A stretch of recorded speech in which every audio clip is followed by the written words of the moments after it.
Welcome back everybody to my channel, and I wanted to do a video tonight of my little I don't know what you call automotive shelf in my garage here. Just kind of things that a lot of people like to collect these days, have in their garage, kind of American picker style I suppose. And the one item that you will not be seeing on this shelf are oil cans. I went to several events and there were not really any decent oil cans to be had. There were a few of the cardboard ones, but they were quite squashed, and who wants the goopy oil can to mess up your display in your garage? So I'll show you a lot of these things here. There's only a couple of things in here that cost over $1, and those are mostly the signs here, but everything else you see here was $1 or $2 at the very most. So a lot of these things you wouldn't think of as being valuable, and you think of oil cans first, but I'll show you what else you can get for $1 or $2. So I'm not 100% sure what this is here. It's made of glass, and it has a bunch of it says glycol on there, methanol, alcohol.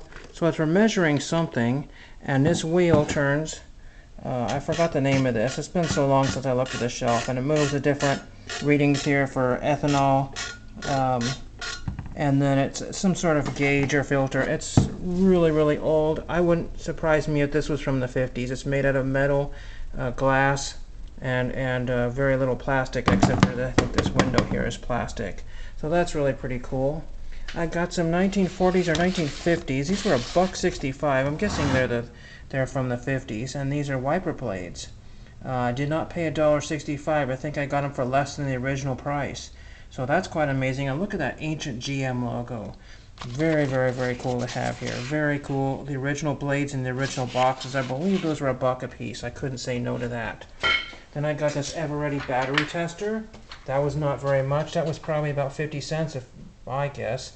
And that knob there, a lot of people collect those little knobs for radio projects they're doing. I got this little Fleetwood oil filter. I'm going to sit here for a second. And that is pretty neat. Best by Test High Power Performance. And I checked, and I believe that all of these are the original products inside the box. I will not open them. This one here is super old box here. I believe this is a Caterpillar oil filter in this box here.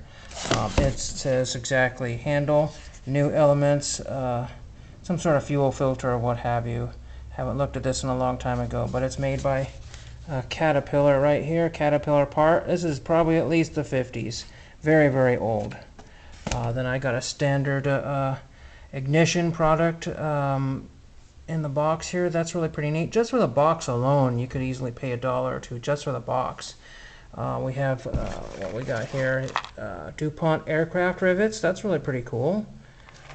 This was $1. Freightliner vented cap, keep clean. I know people would pay more than $1 for that.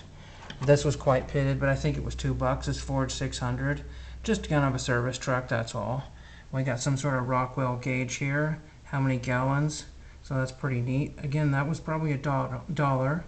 Autolite filter or some kind of part here. Again, probably less than $1. These I do know I paid $1 a piece for, the Rex oil filter and the Lee oil filter. I don't know, 60s, 70s is my guess, early 70s.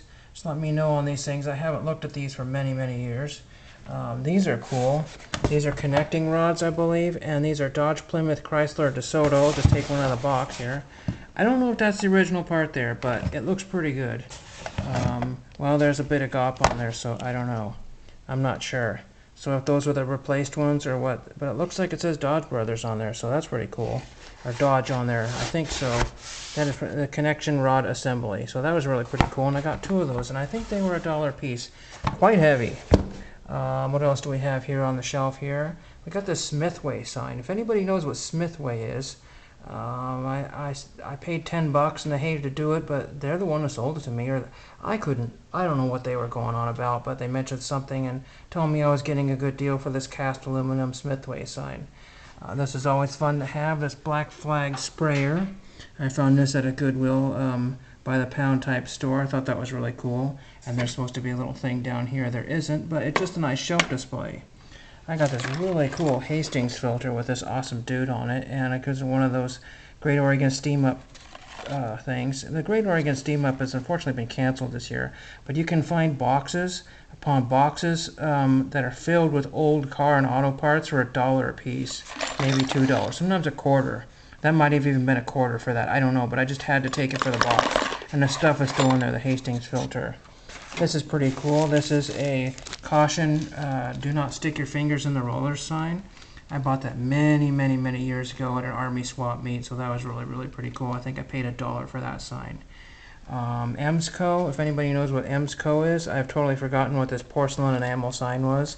I believe it was $5, but don't quote me on that. And then the next year somebody did their homework and put $40 or $50 per sign on each one of those, so okay. What do we have here? Some original Mazda parts. So people who like Japanese automobiles, I'm not exactly sure what these things are here, but original Mazda parts from the 60s, 70s in their original bag. That is really pretty neat. Somebody might want those. There was something else I had here. Here is a Chevette turn signal. If you remember, the Chevette was not really that great of a car, but it's a turn signal lever, still original in the box. Where are you going to find another one of those? That was, I think, 50 cents for that. And this is on a little shelf I made out of old pieces from a pallet and some other leftover garbage from different pieces of wood laying around. And I'll just show you a couple other things here. This is Power Tools and Accessories sign. I believe I got it at a garage sale for $1. It's made out of plastic. We have, of course, the obligatory no parking sign. And I think the last thing I'll show you in this little corner of my garage here, I'm going to show you this here. And this is a Bethlehem Steel Industrial Fastener sign. And that was, I want to say it was $4. I think it was $4. There's a couple of pieces missing on this sign, and I haven't imagined that somebody needed those parts there. But I have seen these on the internet for several $100s. I would imagine this is a little bit more than that now, but I paid $4.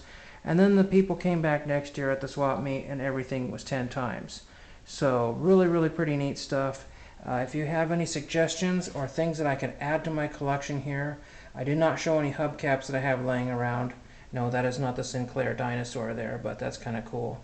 So if you have any ideas of where I can find or get a vintage oil can, perhaps a metal one to add to my shelf here, be greatly appreciated. Hope you like that, and thank you for watching.